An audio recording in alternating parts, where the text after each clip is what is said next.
Hi friends, welcome to London Tamil kitchen. இன்றைக்கு நான் எல்லாருக்கும் விருப்பமான குண்டு தோசை ரெசிபியோட வந்திருக்கிறேன். குண்டு தோசைக்கு பொரிச்ச சம்பளோட சாப்பிட செம்மையாக இருக்கும். குண்டு தோசையை எப்படி சாஃப்டாக டேஸ்டாக செய்யலாம்னு சொல்லி ஸ்டெப் பை ஸ்டெப் பார்ப்போம் வாங்க.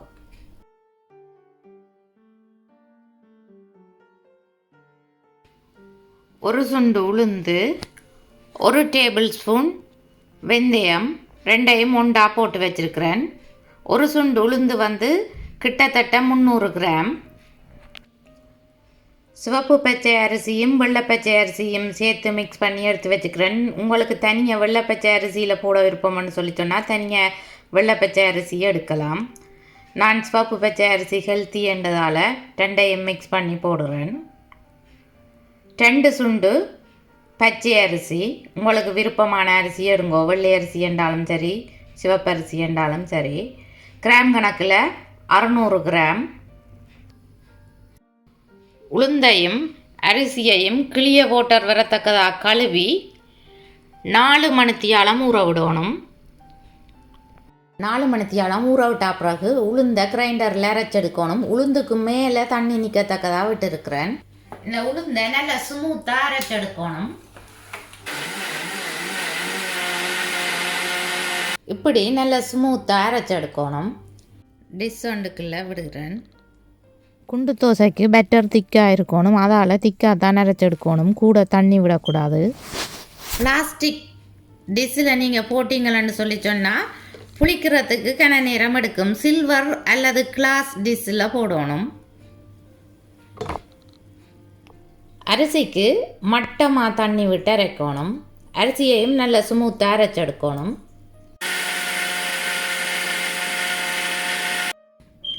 அரிசியையும் நல்ல ஸ்மூத்தாக அரைச்செடுத்துட்டேன். உளுந்து விட்டு அதே டிஷ்ஷுக்குள்ளேயே விடுகிறேன். திக்காக வந்திருக்கு. இப்படி நல்லா திக்காக வரணும். நீங்கள் தண்ணி ஆக்கினீங்களன்னு சொல்லி சொன்னால் குண்டு தோசை வடிவாக வராது, உள்ளுக்கு களி மாதிரி வரும். திக்காகத்தான் நாங்கள் அரைச்செடுக்கணும். உளுந்தும் அரிசியும் நல்லா மிக்ஸ் பண்ணக்கூடிய மாதிரி மிக்ஸ் பண்ணி எடுக்கணும். நான் சிவத்த பச்சை அரிசி போட்டபடியாக பெட்டர் லைட் பிங்க் கலரில் இருக்குது. நாங்கள் 8 to 12 hours இந்த மாவை புளிக்க வைக்கணும். நாங்கள் போமான இடத்துல இந்த மாவை வச்சோம்னு சொல்லி சொன்னால் தான் 8 to 12 hours புளிக்கும். சூடான வெதர்ன்னு சொல்லி சொன்னால் 8 to 12 hours புளிச்சிடும். குளிரான வெதர்ன்னு சொல்லி சொன்னால் டைம் எடுக்கும். அதால் அவனை 5 minutes ஆன் பண்ணிட்டு லைட்டாக ஓம் பண்ண விட்டுட்டு ஆஃப் பண்ணிட்டு அதுக்குள்ளே நாங்கள் இந்த பெட்டரை வச்சோம்னு சொல்லி சொன்னால் மா புளிச்சிடும். குண்டு தோசை மா எப்படி வந்திருக்குதுன்னு பார்ப்போம். பொங்கி வந்திருக்குது, நல்லா புளிச்சிட்டுது. எப்படி பொங்கி இருக்குதுன்னு வேறுங்கோ.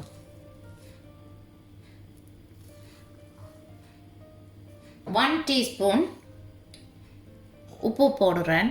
நீங்கள் உங்களுக்கு தேவையான அளவு உப்பு போட்டு மிக்ஸ் பண்ணுங்க. நல்லா மிக்ஸ் பண்ணி விடணும். இப்போ குண்டு தோசை பெட்டர் ரெடி. குண்டு தோசைக்கல்ல அடுப்பில் மீடியம் ஹீட்டுக்கும் லோ ஹீட்டுக்கும் இடையில் விட்டுருக்கிறேன். ஒவ்வொரு குழிக்குள்ளேயும் கொஞ்சம் கொஞ்சமாக எண்ணெய் விடுகிறேன்.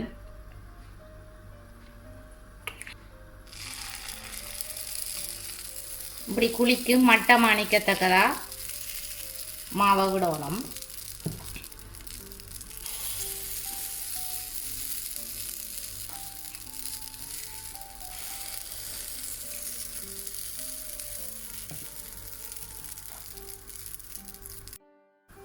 குண்டு தோசையை இப்படியே வேக விடணும். குண்டு தோசைன்ற மேல் பக்கம் ரையாக வந்த பிறகு நாங்கள் மற்ற சைட்டுக்கு திருப்பி விடணும். இப்படி ஒரு குச்சியால் திருப்பி விடுறேன். இது இந்த குண்டு தோசைக்கல் சட்டியோட வந்த குச்சி தான்.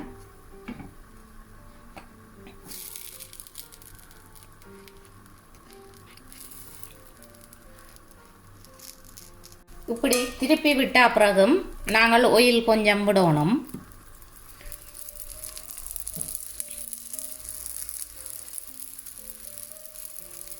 ரெண்டு சைட்டும் பொரிஞ்சு வந்த பிறகு குண்டு தோசையை எடுக்கிறேன்.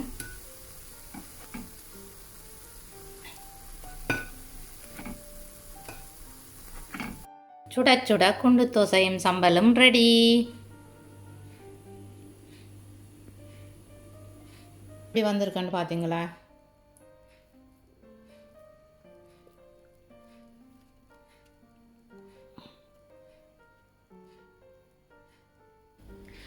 குண்டு தோசையை நாங்கள் நார்மலாக செய்து சாப்பிட்றத விட அதுக்கு வெஜிடபிள்ஸ் ஆட் பண்ணி சாப்பிட்டோம்னு சொல்லி சொன்னால் மோர் ஹெல்த்தியாக இருக்கும். எப்படி வெஜிடபிள்ஸ் ஆட் பண்ணி செய்கிறேன்னு சொல்லி பார்ப்போம் வாங்க. நாங்கள் குண்டு தோசையை பிளேனாக செய்து சாப்பிட்றத விட மரக்கறியல் ஆட் பண்ணி செய்தோம்னு சொல்லி சொன்னால் ஹெல்த்தியாகவும் இருக்கும், இன்னும் கூட டேஸ்ட்டாகவும் இருக்கும். நீங்கள் உங்களுக்கு விருப்பமான மரக்கறி போடலாம். நான் என்னட்ட இருக்கிற மரக்கறியலை தான் போடுறேன்.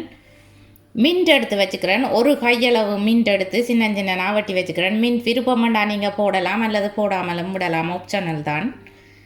பாதி லீக்ஸ் எடுத்து சின்ன சின்ன நாவட்டி வச்சுருக்கிறேன். ஒரு பொம்பை ஒனியன் எடுத்து சின்ன சின்ன நாவட்டி வச்சுருக்கிறேன். 3 ஸ்ப்ரிங் ஒனியன் எடுத்து கழுவி சின்ன சின்ன நாவட்டி வச்சுருக்கிறேன். 3 செத்தல் மிளகாய் எடுத்து சின்ன சின்ன நாவட்டி வச்சுருக்கிறேன். நீங்கள் செத்தல் மிளகாய்க்கு பதிலாக பச்சை மிளகாயும் யூஸ் பண்ணலாம்.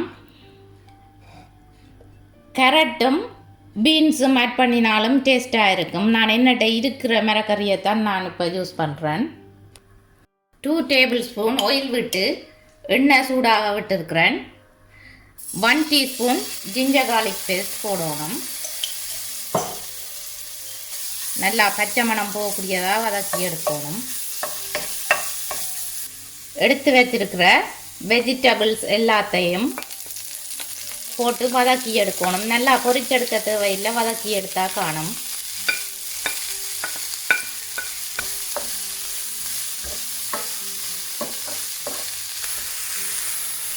அரை டீஸ்பூன் உப்பு போடுவேன். உப்பு நல்லா மிக்ஸ் பண்ணணும். வெஜிடபிள்ஸ் வதங்கி வந்துட்டுது. இப்போ அடுப்பை ஆஃப் பண்ணுறேன். அடுப்பை ஆஃப் பண்ணிவிட்டு இந்த வெஜிடபிள்ஸை நல்லா ஆற விடணும். குண்டு தோசை மாவுக்குள்ள ஆற விட்ட வெஜிடபிள்ஸை போட்டு மிக்ஸ் பண்ணுறேன்.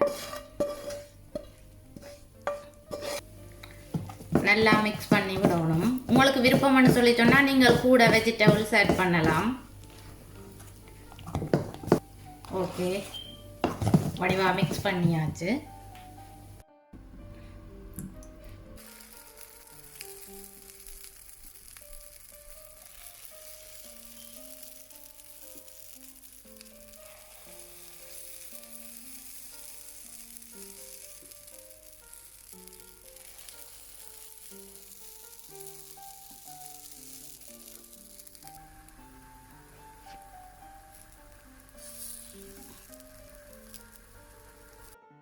வெஜிடபிள்ஸ் குண்டு தோசை எப்படி வந்திருக்குன்னு பார்த்தீங்களா?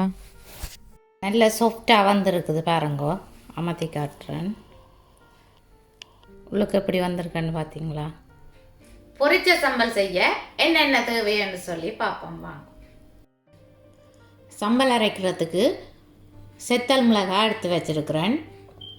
உங்களுக்கு உரைப்புக்கு ஏற்ற மாதிரி நீங்கள் செத்தல் மிளகாய் எடுக்கலாம். நான் 20 செத்தல் மிளகாய் எடுத்து வச்சிருக்கிறேன். ஒரு மீடியம் சைஸ் தேங்காய் எடுத்து திருவி வச்சிருக்கிறேன். பாக்களவு பழப்புளி, பாதி பொம்பை ஒனியன் எடுத்து சின்ன சின்ன நாவட்டி வச்சிருக்கிறேன். 1 டீஸ்பூன் உப்பு, 2-3 நட்டு கருவேப்பிலை எடுத்து கழுவி வச்சிருக்கிறேன். 2 டேபிள் ஸ்பூன் ஆயில் விட்டு இந்த மிளகாயை பொரிச்சு எடுக்கிறேன். மிளகாயை கருக விட்டுடாமல் இதே ரெட் கலராக இருக்கத்தக்கதாகவே பொரிச்செடுக்கணும். இப்போ மிளகாய் பொரிஞ்சிட்டு டார்க் கலராக வந்துட்டு அடுப்பு பண்ணுறேன். கிரைண்டர் கப்புக்குள்ள பொரிச்ச மிளகாயை போட்டு வச்சுக்கிறேன். முதல் மிளகாயையும் உப்பையும் போட்டு அரைச்செடுக்கணும். மிளகாயையும் உப்பையும் இப்படி அரைச்செடுத்த பிறகு அடுத்ததாக வெங்காயத்தையும் பழப்புளியையும் போட்டு அரைச்செடுக்கணும். வெங்காயத்தையும் பழப்புளியையும் அரைச்செடுத்தாச்சு. தேங்காய் பூவை போட்டு அரைச்செடுக்கணும். அடிக்கடி கிளறி கிளறி அரைக்கணும். கடைசியாக தான் கருவேப்பிலையை போட்டு அரைக்கணும். கருவேப்பிலை போட்ட பிறகு பல்ஸில் விட்டு அரைக்கிறேன். 3 or 4 டைம்ஸ் அரைக்கணும். பொரிச்ச சம்பல் ரெடி. என்னுடைய வீடியோ பார்த்ததுக்கு ரொம்ப நன்றி. இந்த ரெசிபி உங்களுக்கு பிடிச்சிருந்தா நீங்களும் ட்ரை பண்ணி பாருங்க. எப்படி வந்தேன்னு சொல்லி எனக்கு கமெண்ட் போடுங்க. மீண்டும் இன்னும் ஒரு இன்ட்ரெஸ்டிங்கான ரெசிபியில் உங்களை சந்திக்கும் வரை உங்களிடமிருந்து விடைபெறுவது உங்கள் மதி. பாய்.